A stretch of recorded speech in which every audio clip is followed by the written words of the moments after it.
Nice girls get used. Bad ones get worshipped. You clicked this video because you want to know why, didn't you? Or maybe you're a good girl yourself. Always kind, always soft, always understanding. You feel everything, don't you?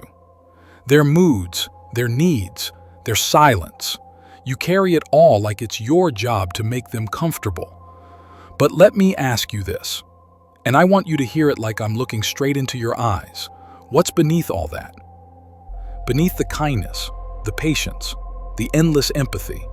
Did you ever stop to listen to you? The truth is brutal. It doesn't care how kind you've been. Underneath the people-pleasing, underneath the smiling through pain, you're bleeding. You're starving for something real. You're swallowing your voice to keep the peace. You're letting them write the rules and calling it love. It hurts like hell. And the worst part? You've been hurting so long, you almost stopped noticing. But there's another truth they prayed you'd never figure out. You can be a bad girl without actually being bad. In this video, I will teach you how. We were raised on pretty lies. Be sweet, be soft, be loyal, be silent. Don't take up space. Don't ask too much. Smile. Wait. Obey. That's the good girl, right? She's the one they applaud in public and abandon in private. The one who gives everything and gets crumbs. The one who loves so deeply, she disappears. They told you, if you stay long enough, bend far enough, bleed quietly enough, someone will finally see your worth. But they lied. Because the good girl doesn't get rewarded, she gets used. And no, she doesn't scream. She simmers, quietly, invisibly. She doesn't say no. She says, it's fine, even when it's tearing her to pieces. She's praised for being easy, but no one asks what that ease cost her. Not once. They take her softness like it's owed, like she was born to soothe men who never learned to soothe themselves. She loves like a religion, and they worship nothing. There's no ceremony when she disappears, no applause for her endurance. No one sees the slow erosion. And still she stays, smiling, bleeding, nodding along, convinced that self-sacrifice is a virtue, convinced that if she just gives a little more, they'll finally stay. But they won't, because the world doesn't love good girls. It feeds on them. So I'll ask you once again, not gently, not sweetly, but like someone grabbing your hand before you slip under. Are you that girl? The one they drain, then blame for being empty? Because if you are, something has to break, and it better not be you. Now let's talk about the bad girl. They call her bad because she's not trying to be digestible. She doesn't soften her voice to keep the peace. She doesn't shrink so others can feel tall.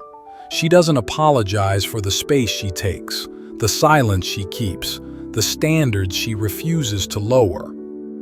She was once like you, trained to be good, agreeable, harmless. But something in her snapped, or maybe something finally clicked. She realized that self-abandonment isn't love, that loyalty without reciprocity is just a slow death, that being chosen means nothing if you have to bleed for the invitation. So she left the table, built her own, lit candles, poured wine, ate in silence, and didn't look back. They don't know what to do with her now. She's not bitter, she's precise. She's not loud, but every word lands. She doesn't fight for attention, and somehow that makes them crave hers. She wears boundaries like silk. She walks like the floor is lucky to feel her steps. She no longer explains her worth. She simply embodies it. They call her dangerous, difficult, too much. But here's what they never admit. She's unforgettable. Because once you taste your own power, you never go back to begging. So now what? You've seen what the good girl costs. You felt her exhaustion in your bones. You've seen the bad one walk away, untouched, unbothered, untamed. And now, it's your turn. Let's begin. Step 1. You stop apologizing for existing. No more sorry for feeling, no more sorry for asking, no more sorry for taking up space, time, attention, air. You're not a burden, you're a whole world. Step 2. You stop explaining your no.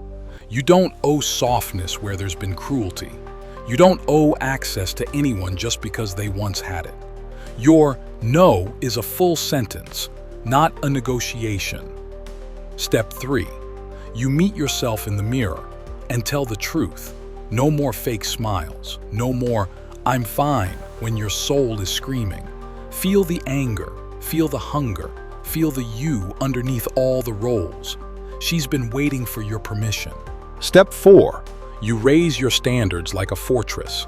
If someone wants to stay in your life, they rise to meet you, or they leave. No fixing, no chasing, no convincing.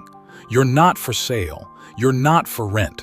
You are not furniture in someone else's story. Step 5. You build rituals of power. You dress for you. You move for you. You speak like every word matters, because it does. You treat your body, your time, your energy like sacred currency, and you stop spending it on anything that doesn't pour something back into you. Step 6. You protect your peace like it's your life, because it is. You unfollow, you delete, you walk away. You say no to brunches that drain you, men who ghost you, jobs that flatten you, people who can't meet you in your fullness. You make space for silence, for pleasure, for rebirth. And no, it won't feel natural at first. You'll shake, you'll doubt, you'll grieve the version of you who lived to be liked. But stay with it, because something stronger is rising inside you. Not bitterness, not hardness, power. And it's yours now. Every woman can become her. The question is, will you let yourself rise? So what happens when you stop being the nice girl? Something changes. Not loudly, not all at once, but it's unmistakable.